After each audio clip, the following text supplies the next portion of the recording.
सब देखने और सुनने वालों को मोहब्बत भरा सलाम। बोर्ड पे एक तस्वीर आप देख रहे हैं, एक काले बुर्के में जो खतून है, लड़की है, जो भी है, ये पुलिस की हिरासत में है, पाकिस्तान की पुलिस की हिरासत में है। और ये पाकिस्तान की पुलिस ने इसे क्यों गिरफ्तार किया मैं अभी आपको बताऊंगा। इससे पहले वैसे मैं कई दफ़ा तवज्जो दिला चुका हूँ, मगर शायद हमारे जो लोग हैं आज भी ये समझते हैं कि बच्चों की ज़बरदस्त जो शादी की जाती है वो कामयाब रहती है या नाकाम रहती है, मगर बच्चों की ख्वाहिश का ख्याल नहीं रखा जाता। कल भी मेरी एक जगह पे बहस हो रही थी। किसी जगह हमारे जो है प्रॉब्लम ये है कि मज़हब बीच में आ जाता है, किसी जगह बरादरी बीच में आ जाती है, किसी जगह ये होता है कि वो जो लोग हैं वो हमारे बराबर के लोग नहीं हैं।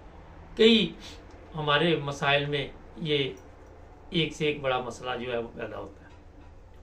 ये जो लड़की है इसके बारे में अभी मैं आपको बताऊंगा, फैसला आपका है कि क्या ये लड़की जहाँ पे आज पहुँची है, अगर इसके घर वालों ने एक सही कदम उठाया होता तो आज यहाँ पे ना पहुँचती। थोड़ा सा मुख्तसर ये बता देता हूँ कि ये लड़की किसी से मोहब्बत करती थी, वो भी इसी के मोहल्ले में, इसी के एरिए में रहता था। और फिर वालदैन को पता भी चल चुका था। वालदैन ने पता होने के बावजूद लड़की की ख्वाहिश का एहतराम नहीं किया। उसमें बरादरी का मसला था, मज़हब का मसला था, या कोई अमीर गरीब का मसला था, लेकिन सख्ती से लड़की को मना किया गया कि आप इससे शादी नहीं कर सकते, और फिर हमारी मर्ज़ी के साथ आपकी शादी होगी। और घर वालों ने अपनी मर्ज़ी के साथ इस लड़की की शादी किसी और से कर दी। अब ये लड़की शादी के बाद उस लड़के से मिलती थी जिससे ये मोहब्बत करती थी, और आपको तो पता है मोहब्बत आंधी होती है। और फिर इसी चक्कर में ये छुप छुप कर उससे मिलती थी, और प्रोग्राम ये बनाया गया कि क्यों ना खामद को जो है वो रास्ते से हटा दिया जाए।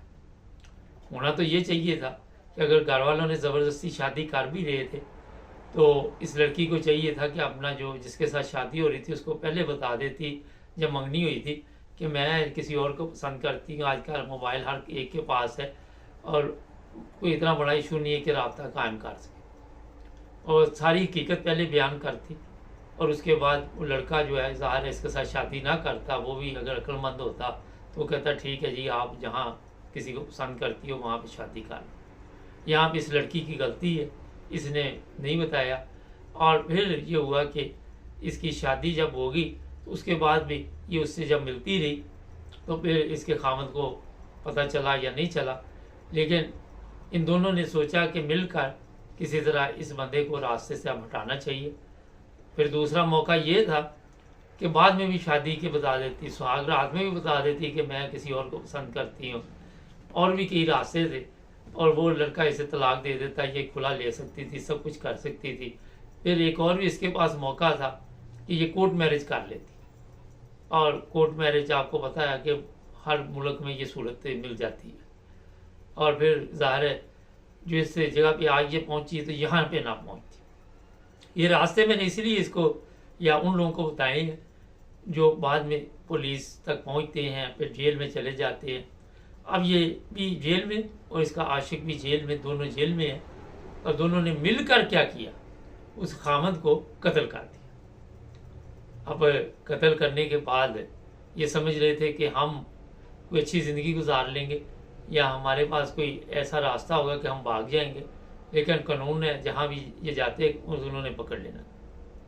पुलिस हिरासत में इसका ये कहना है कि मैंने कत्ल नहीं किया जब पुलिस वाली ने इससे पूछा, और फिर ये भी कहा कि ये मेरे जो आशिक था मेरा, उसने मेरे खामद को कत्ल किया। ये बड़ा एक अहम सवाल है, लेकिन प्लानिंग में ये शामिल होगी। ये नहीं हो सकता कि उसने अकेले ने कत्ल किया, इसने उसे इन्फॉर्मेशन दी होगी। इसलिए मैंने आपको कहा था कि इश्क आंधा होता है और वो नहीं देखता कि आगे क्या हो रहा है। हर बंदा ये सोच रहा होता है कि हम कोई भी कदम उठाएंगे तो कानून से बच जाएंगे, कोई हमें पूछने वाला नहीं। अब ये दोनों जो हैं जेल में है, सजाए मौत होती लड़के को, क्योंकि जब आप बिल्कुल प्लानिंग के ज़रिए किसी को कत्ल करते हैं तो कवानीन और होते हैं, हादसाती तौर पे किसी को कत्ल करते हैं तो कवानीन और होते हैं।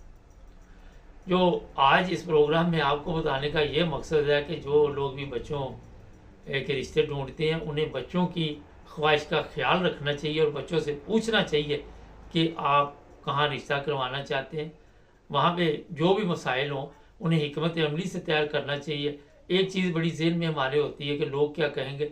अभी तो लोगों ने ज़ाहिर है ये सोशल मीडिया पे भी आ गया, सब कुछ आ गया। उस वक्त तो शायद ये अगर शादी कर लेते कोर्ट मैरिज तो इतना बड़ा स्यापा ना पड़ता। अब आपस में भी मिलने से गए, बंदा भी पहला गया, बदनामी भी हुई, खुद भी जेल में, आशिक भी जेल में, पोता खूह में। तो जनाब मैं जो आपको बताना चाहता हूँ कि आज के दौर में चाहे आप यूरोप में हैं, चाहे आप पाकिस्तान में हैं, चाहे आप अमेरिका में हैं, अफ्रीका में हैं, कहीं भी हैं, किसी सूरत भी आप ज़बरदस्ती बच्चों के जो रिश्ते करेंगे वो कामयाब नहीं होंगे। हर एक के हाथ में मोबाइल है, जिसके साथ आप शादी करेंगे वो खाना पूरी चलती रहेगी और साथ रब्ता दूसरे के साथ होगा और फिर इसी तरह जो आज इनके साथ हुआ है वो किसी और के साथ भी। ये पहला केस नहीं है, इससे पहले भी मेरी नज़र से कई केस गुजरे हैं, कई तो इससे भी खौफनाक केस यूरोप से भी हमारे पास आए थे कि क्या क्या यहाँ पे काम होते हैं। तो जनाब अपने बच्चों को अगर आप पूछ लें कि आप कहाँ रिश्ता करना चाहते हैं और फिर वहाँ पे रिश्ता करें तो आपके बच्चे भी महफूज। आप देखें एक सवाल है यहाँ, जो आशिक था वो भी किसी का बेटा, वो भी जेल में, चाहे शायद वो अकेले ही कमाने वाला हो या अकेला बेटा हो, फिर उसको भी चाहिए था कि अच्छे तरीके के साथ अगर नहीं ये रिश्ता दे रहे तो कोर्ट मैरिज कर लो, लेकिन कानून को हाथ में ना लो, जो सीधा रास्ता है उसे इख्तियार किया जाए। और इस्लाम भी इसकी इजाज़त देता है। ये भी मैं आपको बताऊँ कि ये भी गैर इस्लामी काम है कि आप ज़बरदस्ती जो शादी करते हैं और लड़की राज़ी नहीं होती या लड़का राज़ी नहीं होता तो आप समझ रहे हैं कि आप बड़ी इस्लाम की बातें मान रहे हैं। यहाँ भी इस्लाम आपको इजाज़त नहीं देता। जब वो बालिग है तो उसको ये, चाहे लड़की या वो लड़का है, उसको ये हक हासिल है कि वो अपनी ज़िंदगी का फैसला खुद करें। आप उसे समझा सकते हैं, आप उसे ये बता सकते हैं अच्छा क्या है बुरा क्या है, लेकिन उसके बावजूद अगर वो रास्ता ना माने आप वाला तो अपने रास्ते पे जाए तो आप ज़्यादा से ज़्यादा ये कह सकते हैं जी हमारे साथ आपका कोई तल्लुक नहीं है, आप अपनी ज़िंदगी जियो, हमारी परेशान ना करो। जहाँ तक आपको मैंने बदनामी का बता दिया कि लोगों के मुंह नहीं आप रोक सकते। अगर आप एक अच्छी ज़िंदगी गुजारना चाहते हैं तो लोगों की बातों पे कान न धरें। लोग तो आपको किसी हाल में खुश नहीं रहने देते, हर हाल में लोग चाहते हैं कि आपका कोई ना कोई दिमाग ख़राब रहे और हमारी बातें चलती रहे। इसमें जो किरदार होते हैं, नज़दीकी सहेली भी होती है वो राजदार होती है, नज़दीकी दोस्त होते हैं वो राजदार होते हैं, और वो भी ऐसे कि उनको समझाते नहीं है। जब वो गलत रास्ते पे जा रहे होते हैं उनको सही मशवरा नहीं देते। अक्लमंद लोगों से मशवरा लेना चाहिए और हमें क्या करना चाहिए। और जहालत का इससे बड़ा गहरा तल्लुक है, जो मेरे ख्याल में आखिर पे आपको बताना ज़रूरी समझता हूँ कि ये जहालत है आज के दौर में कि आप किसी को कत्ल करके और वही साहब कबूतर की तरह की आंखें बंद कर ली कि मुझे कोई देख नहीं रहा। मैंने कई प्रोग्रामों में कहा कि सिर्फ आशिक और मशूक को पता नहीं होता कि हमारी मोहब्बत चल रही है, बाकी पूरे मोहल्ले को पता होता है। इसी तरह जो जुर्म भी आप करते हैं, कितना भी आप उसमें शातिर बन जाए, लेकिन आज के दौर में आपको पता है जदीद जो भी दौर है उसमें आपकी मोबाइल की कॉलें, कहाँ कहाँ आप गए, व्हाट्सअप कॉल, क्या लिखा, चैट मैट, सब कुछ बाहर निकाल के तो फिर आपके सामने ही है कि इन दोनों को जिस तरह गिरफ्तार किया गया। नाज़रीन, हमारे प्रोग्राम का मकसद ये होता है कि ऐसे कदम उठाएं जिससे खुद भी सेफ रहें और आपके जो बेटे हैं, बेटी या जो भी अजीज़ हैं वो भी सेफ रहें। यहाँ यूरोप में भी इस तरह के वाक़यात हमारी नज़र से गुजरे। आज भी माँ बाप जेल में और यहाँ आके भी उनके अंदर से ये चीज़ें क्यों नहीं जा सकी। हमें चेंज करना होगा अपने आप को हालात के मुताबिक, वरना इस तरह के केस आए दिन आते रहेंगे आपके सामने। चैनल को सब्सक्राइब करें, जुड़े रहें हमारे साथ।